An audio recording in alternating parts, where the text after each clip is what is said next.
let's start with the Canadian economy. It continues to grow. Some would say that's good news. Others might say no, not as much. And there's a lot of pressure on the economy these days too, Cynthia, with high interest rates and inflation. But the latest report on GDP for the last quarter of 2023 came in line with expectations, but essentially showing the economy grew by 1%, which was actually an improvement from the previous quarter, which showed the economy contracted. So essentially no recession, and the biggest contributor to the expansion of the economy at the end of the last year were oil exports, although capital spending and consumer demand is slowing.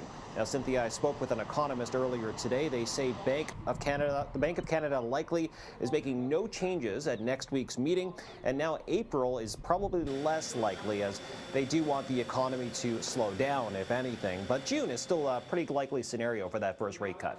So good news, we're not officially in a recession. Bad news if you want to get a new mortgage. Unfortunately, yes. All right, let's turn to Oprah Winfrey. Everybody loves to talk about Oprah Winfrey, and she's known for her talk shows, of course.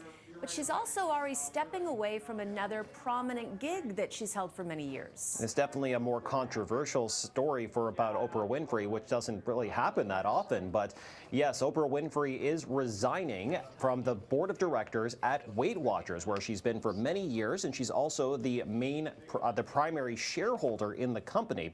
So this comes after the former talk show host revealed she had been using weight loss drugs, which are surging in popularity. Winfrey plans to sell her stake in the company and donate it all to the National Museum of African American History and Culture, Cynthia. Interesting. Okay. And we're getting some remarkable new images from the surface of the moon, but that video feed will soon go dark.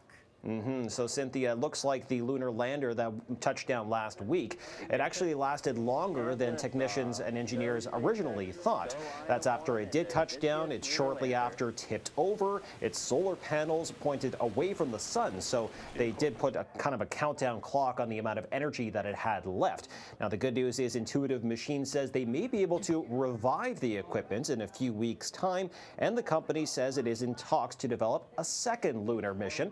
So looks like it's all positive news, even with that tipping over story. Even with that. All right, Ari, thanks very much. Good to see you.